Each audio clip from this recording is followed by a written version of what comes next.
जय जगन्नाथ जय माँ दुर्गा। तो आज वीडियो हुए तो टिके लंग हो पारे वीडियोटी तो किंतु लास्ट पर्यंत देखिए टोटाली भी वीडियो स्किप करेंगे किसी इंपोर्टाट कथा आपण सहित मुझे सेयार करने चाहूँगी। ठंडा तो वॉइस बसी जाइए तो जी वॉइस भल न लगे कि भल पाइबाटा बेसी देदेवे है। तो आज हूँ नवरात्रि प्रथम दिन आ भिडटी पोस्ट करने मत लेट हो गला। तो नवरात्रि प्रथम दिन में माँ शैलपुत्री पूजा कराए। ये शारदीय नवरात्र पावन अवसर में मो गीता मो गीता पार्लर फैमिली मेंबर मानू मो यूट्यूब फैमिली मेंबर मो इंस्टाग्राम फैमिली मेंबर मोर फेसबुक फैमिली मेंबर समस्त शुभेच्छा और शुभकामना जनाऊँगी। तो आज वीडियो टॉपिक हूँ जे नवरात्रि जो मैंने पढ़ुं नवरात्रि किए 2 दिन करती किए किए पूरा 9 दिन जाक निर्जला व्रत करती आउ किए किए केवल आमर जोटा कि प्रायतः केवल अष्टमी दिन भी करती किंतु जो मैंने नवरात्रि करती 9 दिन जाक फास्ट दिन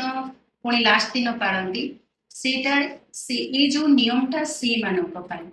जो मैंने अष्टमी व्रत करती तो से माने सब किछि करि पारिबे। जो मैंने नवरात्रि पालन करती से ये नियमटा हूँ से मैंने रेडी टू फूड खाइबेनी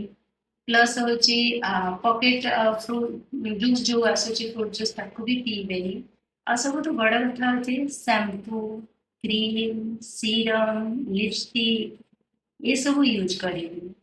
नवरात्रि ए सब यूज करवा वर्जित जदि आपण मैंने बही पढ़े मांकर देखिए तो कहीं से वर्जित तो ताने कि लगौना कि लगौं प्राय लगौथे किंतु आम ये वर्जित करवा नवरात्रि व्रत आमको तेल खाइबा मना तो पुणी हलदी खाइबा मना तो किंतु हलदी आम लगे पार जेहेतु माँ पाखे आम हलदी अर्पित करुँ तो आम लगे पार केवल मुहर लगे पार गोड़े हाथ में लगे हाथ में लगे पार गोड़े लगे पार। तो पार्लर जीवा आपण मैंने जो मैंने नवरात्रि करती से मैंने पार्लर गले जो मन आसु तो पार्लर कर फिर भी ये कथाटा ये कहूँ आम तेल मना तो आमर जो भी प्रोडक्ट लगेगा से तेल ही पड़ी था तो सी आम से सब लगे पारानी किंतु आमको सुंदर देखा जाबार अच्छे तो मन आस सुंदर कहीं देखा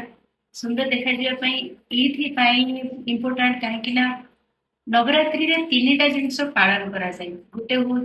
शुद्धता गोटे हूँ स्वच्छता आ गोटे हूँ सुंदरता। माँ को आने फास्ट तो आम मन शुद्ध करने पड़ो ये 9 दिन आगु आम घर द्वार सब किसी स्वच्छ करके रखापी पड़ो आ निजको पूरा देवी माँ भली सुंदर रही पड़ो कहीं जिते आमर बाहर सुंदर देखा से मन भर पॉजिटिव थिंकिंग आसो। तो आउ आसला एबे मेन टॉपिक को मु भावुँ आपण मैंने जानी पारे जे को जिनस आम नवरात्रि रे करबानी तो मेन टॉपिक हूँ आम ये सब न करिकी भी ए 9 दिन जाक सुंदर केमिति देखा तो से हिसाब रे मु आपण मानक पई गोटे बहुत बढ़िया वीडियो आनी बिना तेल रे कि कौन सी मार्केट प्रोडक्ट न हेले भी ये 9 दिन जाक आपण हेयर भी हेल्दी रखी पारिबे फेस भी ग्लोइंग करि पारिबे आ निजर लिप को भी बहुत बढ़िया कलर दे पारिबे सेटा केमिति मु नेक्स्ट वीडियो रे आपण मानक निश्चय कहबी। तो आपण माने लास्ट या भाबुतबे ना जे एते सब दीदी ताले एति भाई कहउथले नहीं सेमती किछि नहीं कहीं बहुत सारा कमेंट भी आसी थिला कि होममेड इन माने दुर्गा पूजा रे होममेड किछि कहंतो तो से बहुत बढ़िया बेनिफिट वीडियो आनी तो आगु नेक्स्ट वीडियो मु अपलोड करदेवी काली बाकी यहाँ आप चाहिए ये प्रोडक्ट को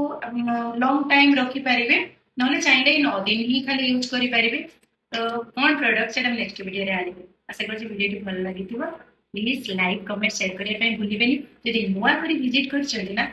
सब्सक्राइब करदे इंस्टाग्राम रे जब तो फॉलो निश्चय करदे। जय जगन्नाथ जय माता।